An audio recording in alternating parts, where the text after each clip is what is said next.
Assalamualaikum warahmatullahi wabarakatuh. Selamat pagi anak-anak semuanya. Hari ini kita akan belajar tema 2, subtema 3, pembelajaran ke-1. Ayo simak penjelasan materi berikut ini dengan baik. Kita mulai pelajaran hari ini ya. Tema 2, subtema 3, menyayangi tumbuhan. Kita harus saling menyayangi sesama manusia. Selain itu, kita juga harus menyayangi tumbuhan. Tumbuhan telah memberikan banyak manfaat kepada manusia. Perbuatan menyayangi tumbuhan merupakan salah satu bentuk syukur kita kepada Tuhan. Apa yang harus kita lakukan untuk menjaga kelangsungan hidup tumbuhan? Untuk menjaga kelangsungan hidup tumbuhan, kita harus menjaga, merawat, dan menyirami tumbuhan tersebut secara teratur. Selain itu, dapat juga diberi tambahan nutrisi berupa pupuk agar pertumbuhannya menjadi lebih bagus. Pembelajaran 1. Ayo membaca. Siti sangat senang dengan bunga melati. Siti membeli bibit bunga melati. Dia ingin menanamnya di dalam pot. Siti belum tahu cara menanam bunga melati. Siti pergi ke perpustakaan sekolah. Di sana, dia menemukan buku yang dibutuhkan. Buku tentang cara menanam melati di dalam pot.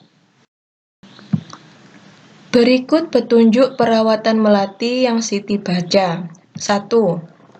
Siapkan pecahan batu bata merah atau pecahan genting. Susun di dasar pot. 2. Campurkan pasir, tanah, dan pupuk kandang. Masing-masing dengan bagian yang sama. Isikan pada sepertiga bagian pot. Letakkan di atas lapisan pecahan batu bata merah atau genting. 3. Masukkan bibit melati. Sisakan media lama yang masih menempel. Tujuannya agar tanaman dapat beradaptasi dengan media baru. 4. Tambahkan campuran pasir, tanah, dan pupuk kandang. Jangan isi pot sampai penuh. Sisakan 2 cm dari bibit pot untuk memudahkan penyiraman. 5. Pastikan tanaman dapat berdiri kokoh. 6. Siram tanaman dengan air secukupnya. 7. Bersihkan bagian luar pot dari kotoran. Letakkan pot di tempat yang diinginkan. Itulah petunjuk perawatan melati yang Siti baca.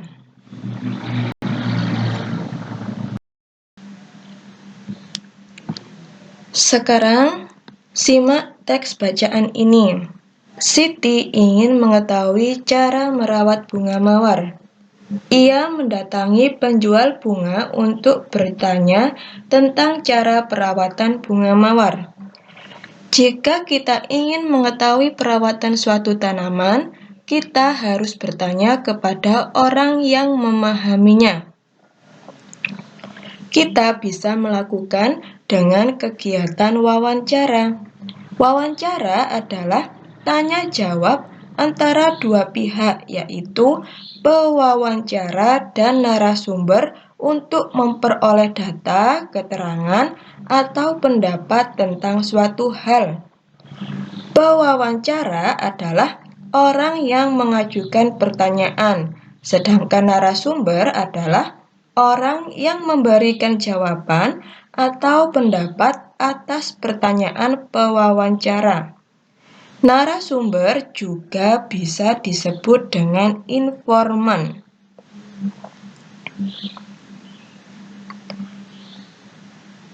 Anak-anak, orang yang bisa dijadikan sebagai narasumber itu adalah orang yang ahli di bidang yang berkaitan dengan informasi yang kita cari.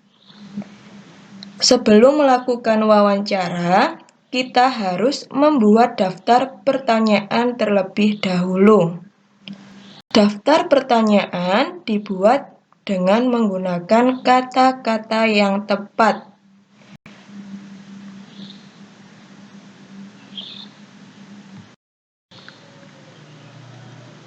Ayo mengamati.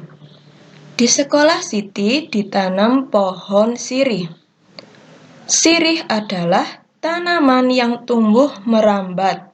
Daunnya berbentuk jantung dengan ujung daun runcing. Panjang daun sirih sekitar 5–8 cm dan lebar 2–5 cm. Jika daunnya diremas, akan mengeluarkan bau yang khas.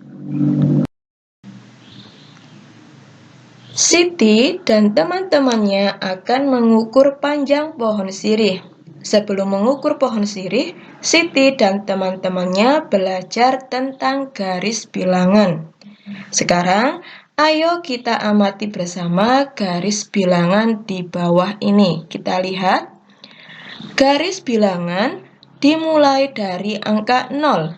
Setelah angka 0, secara berurutan angka 1, 2, 3, 4, 5, 6, dan seterusnya. Sekarang, kita bantu Siti melakukan pengamatan pertumbuhan pohon sirih. Pohon sirih yang baru ditanam berada di posisi A. Posisi A ini terletak pada angka 0. Setelah beberapa waktu, panjang pohon sirih ada di posisi B. Posisi B ini terletak pada angka 2. Dari posisi A menjadi posisi B berpindah 2 satuan. Kita dapat menuliskan bentuk penjumlahannya, yaitu 0 ditambah 2 sama dengan 2.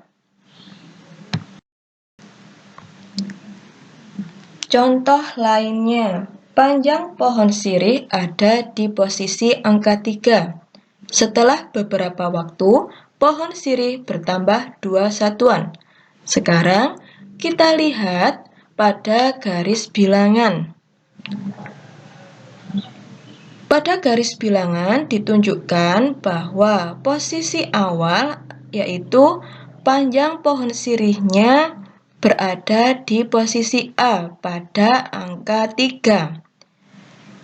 Kemudian setelah beberapa waktu, pohon sirih ini bertambah 2 satuan, berada di posisi B pada angka 5. Dari posisi A menjadi posisi B berpindah 2 satuan. Maka kita dapat menuliskan bentuk penjumlahannya, yaitu 3 ditambah 2 sama dengan 5. Karya dekoratif.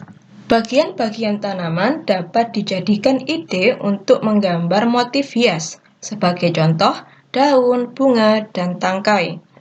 Motif hias diantaranya digunakan untuk menggambar dekoratif.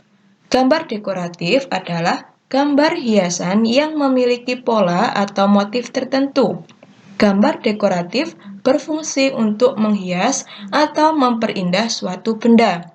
Sebagai contoh, kain batik, kain tenun, guci, karya anyaman, dan bingkai foto. Sekarang kita lihat contoh gambar dekoratif. Pada gambar dekoratif yang ada pada gambar ini yaitu ada bermacam-macam motif yang berupa daun dan bunga. Itulah contoh gambar dekoratif. Demikianlah tadi penjelasan materi tema 2 subtema 3 pembelajaran ke-1. Mohon maaf apabila ada salah kata. Terima kasih, sampai jumpa di pembelajaran berikutnya. Akhir kata, wassalamualaikum warahmatullahi wabarakatuh.